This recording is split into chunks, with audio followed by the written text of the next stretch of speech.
Kemudian yaitu untuk selanjutnya tugas 02B yaitu persiapan tools programming web, editor source code. Kemudian di sini saya menggunakan Sublime Text. Kemudian untuk fitur-fitur dari Sublime Text yaitu yang pertama Find in Project. Fitur utama ini memungkinkan pengguna mencari file di dalam folder secara gampang. Kemudian Embed yaitu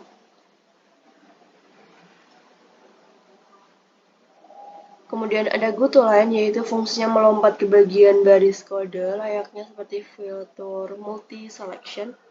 Cara pengerjaannya hanya memencet tombol kemudian nomor garis, hanya pencet tombol CTRL plus P dan setelah itu mengetik nomor baris, kemudian multi selection dan package, Ctrl and P. Untuk keunggulan dari Sublime Text yaitu membuat struktur dan elemen PHP atau HTML lebih gampang.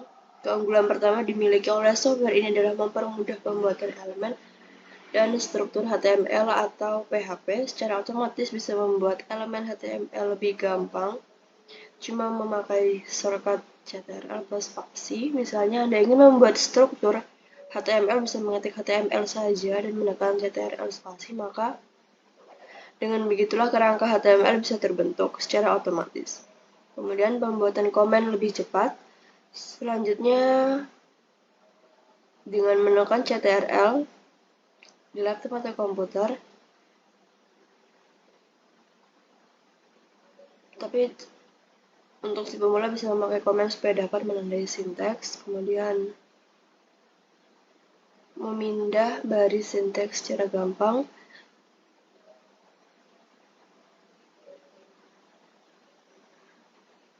Kemudian bisa merubah teks dalam jumlah yang banyak. Sublime Text akan merubah teks dalam bentuk banyak sekaligus memudahkan saat kalian memiliki banyak kesalahan ketika mengetik teks, maka tidak perlu khawatir. Kehadiran Sublime Text akan memperbaikinya sekaligus banyak. Mulai dari teks HTML dan sebagainya secara bersama-sama. Pengerjaannya juga gampang, cuma memblok teks manakah yang akan diubah dan setelah itu bisa menekan tombol CTRL plus D di laptop atau komputer yang dipakai. Setelah itu bisa dirubah sesuai dengan keinginan. Selanjutnya ada tugas 02C, persiapan tools programming web server localhost. Di sini saya menggunakan XAMPP sebagai localhost. Untuk kelebihan dari XAMPP adalah database storage engine ini banyak digunakan oleh programmer, apalagi oleh web developer karena sifatnya yang free. Untuk yang expert sudah ada yang bayar, karena yang expert sudah bayar. Dan kemampuannya sudah bisa diandalkan, mempunyai kapasitas yang cukup mumpuni sekitar 60.000 tabel dengan jumlah record mencapai 5 juta, bahkan untuk yang terbaru sudah lebih. Dan keamanan dasarnya cukup aman, walaupun tidak sehebat yang lainnya, dan engine ini multi-platform sehingga mampu diaplikasikan di berbagai sistem operasi. Dan kelebihan paling utama yaitu kecepatannya. Kemudian tugas 02D yaitu persiapan tools programming web atau tools kolaborasi invite member. Di sini perekrutan member dalam tim project tersebut ke alamat email Bapak Ali Termuji atau username Bapak Ali Termuji sebagai developer. Jadi di sini mahasiswa diminta untuk membuat GitLab, kemudian membuat project untuk mengumpulkan tugas PWeb, dan nantinya jika ada tugas maka tugas akan diupload atau akan diunggah di project tersebut. Selanjutnya tugas 02 yaitu pemasangan Git client di laptop atau plugin Git di editor. Kemudian untuk pertemuan ketiga, client side programming 1, sinteks dasar dari HTML, formatting, dan table. Kemudian untuk tugas 03A yaitu pemahaman HTML. Pengertian dari HTML. HTML atau Hypertext Markup Language adalah bahasa markup yang digunakan untuk membuat struktur halaman website agar dapat ditampilkan pada web browser. Jadi, HTML dapat dianalogikan sebagai fondasi awal dalam menyusun kerangka halaman web secara terstruktur sebelum membahas terkait tampilan desain dan sisi fungsionalitas. Sejarah HTML dibuat pertama kali oleh tim Berners-Lee yang merupakan fisikawan di lembaga penelitian Sandwich. Dan Berners-Lee mempunyai ide atau pemikiran mengenai sistem hypertext berbasis internet. Kemudian sekitar tahun 1991, tim merilis versi HTML pertama yang di dalamnya terdapat sekitar 18 tag.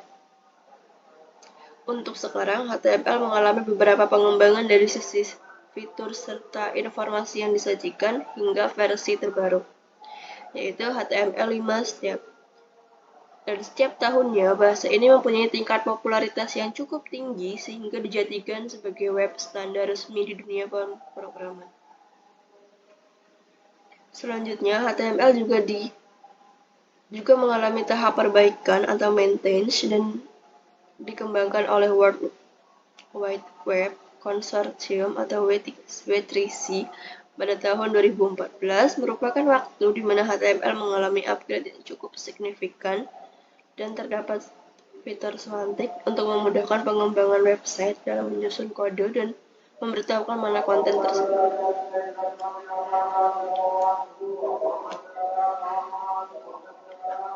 Kemudian selanjutnya yaitu fungsi HTML. Setelah mengenal sejarah singkat dari markup HTML, selanjutnya kita juga mengetahui kegunaannya.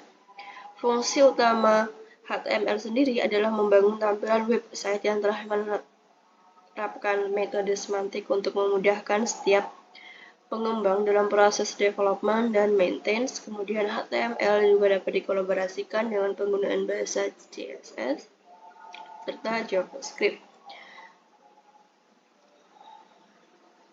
HTML berfungsi untuk menyusun kerangka dan struktur halaman website, kemudian CSS membantu dalam memberikan tampilan desain meliputi warna, font, outline, dan lain sebagainya. Dan tugas dari bahasa pemrograman JavaScript adalah memberikan sentuhan interaksi untuk memberikan pengalaman yang berbeda kepada user. Selanjutnya, kerangka inti dan cara kerja dari HTML.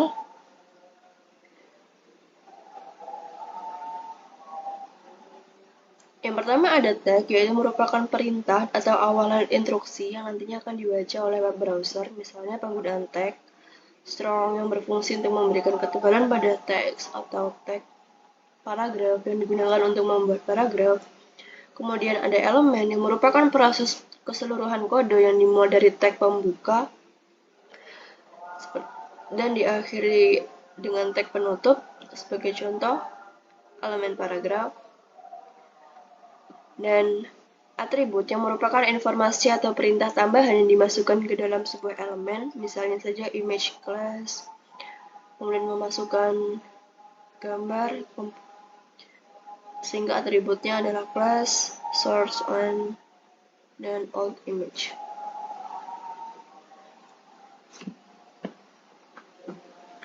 Kemudian untuk kerangka intinya yaitu ada type HTML yang berfungsi untuk mendeklarasikan kepada komputer bahwa Anda menuliskan sebuah perintah di dalam kode HTML, kemudian HTML, kemudian head dan body.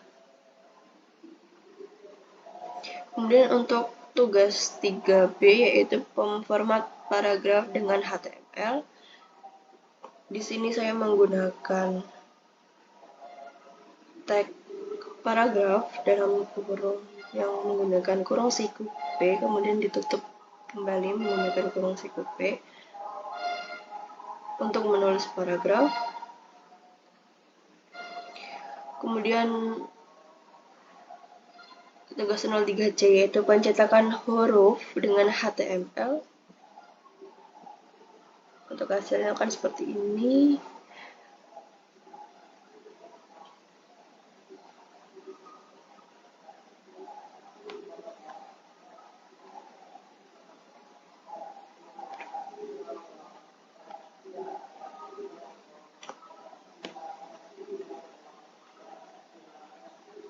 Kemudian ada tugas 03D yaitu teks pangkat atas dan pangkat bawah dengan HTML.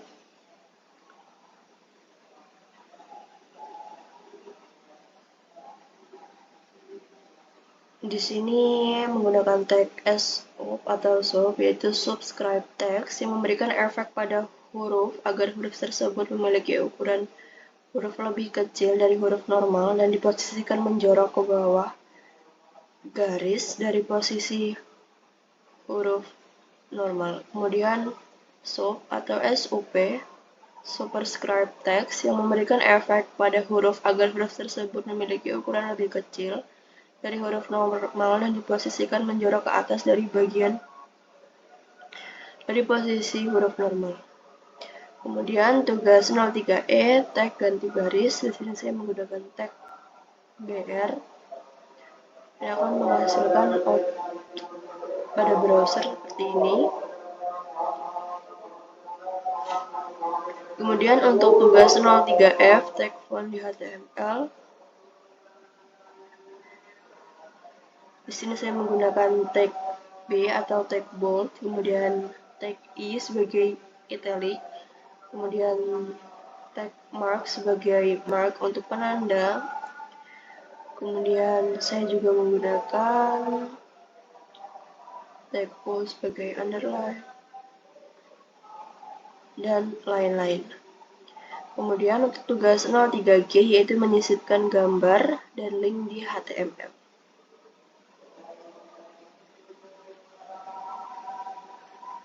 Hasilnya seperti ini.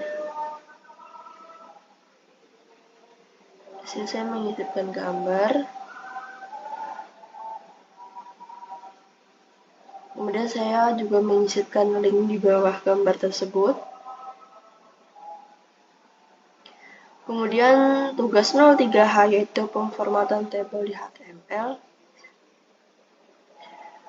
Untuk membuat tabel di HTML maka menggunakan tag tabel terlebih dahulu, kemudian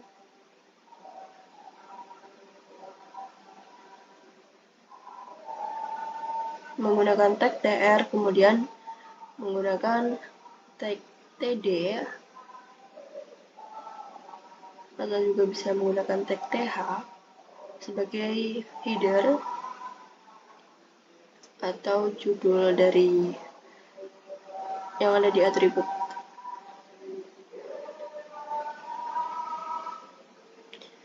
Kemudian akan menampilkan seperti ini.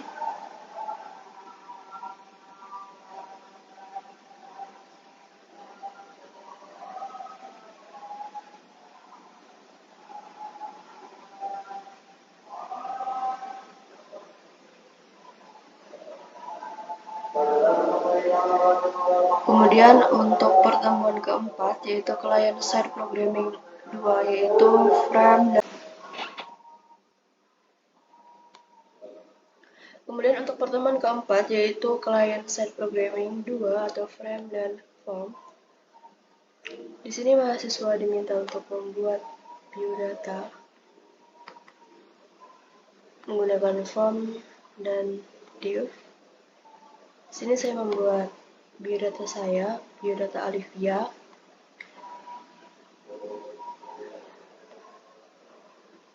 Saya menggunakan tag form, kemudian table, dan menggunakan div juga. Di sini untuk form saya menginputkan untuk bagian nama saya menggunakan type text, kemudian name menggunakan number, kemudian prodi menggunakan teks dan tempat tanggal lahir teks, dan akan menampilkan hasil seperti ini di browser setelah diisikan.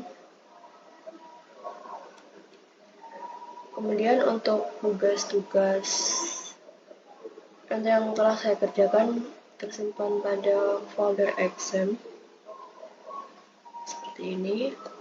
Kemudian tugas-tugas tersebut juga diunggah di GitLab pada project PWeb 2023 kelas G NIM 22000188287 atas nama Alivia Amalia Azhara. Sekian, terima kasih.